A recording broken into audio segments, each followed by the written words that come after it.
So my name is Mouratoglou.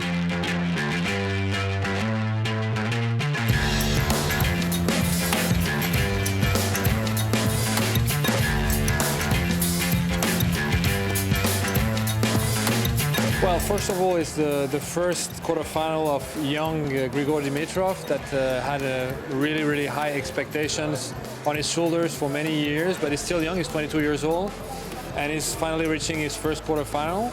And this quarterfinal is open because they played each other last year already. It was in Monte Carlo, and it was a really tough match. And by the way, Nadal played Dimitrov when Dimitrov was 17, and it was already a tough match, a three-set match. I see a few things that may make the difference.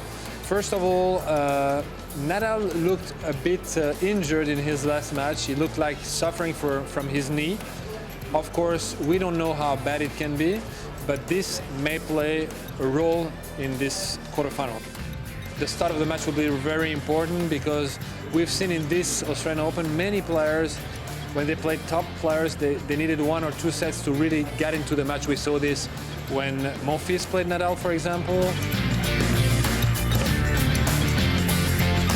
Of course, against Nadal, you cannot afford to lose a set because you're not there yet. I would say that Nadal is going to do what he usually does, use his forehand.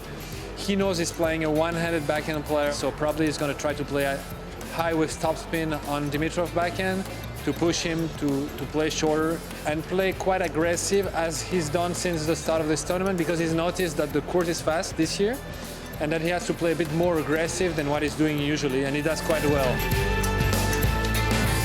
First games will be very important because if he misses them and he starts to be down, then the stress can come up really high and he can miss 1 or 2 sets. But if he manages to hold his serve at the start of the match and match with Rafa, then I think he's going to be dangerous. So if Grigor wants to win, he will have to find a way not to go into a too long match, because Rafa's physical is really one of his big strengths, so he will find a way to win maximum in 4 sets.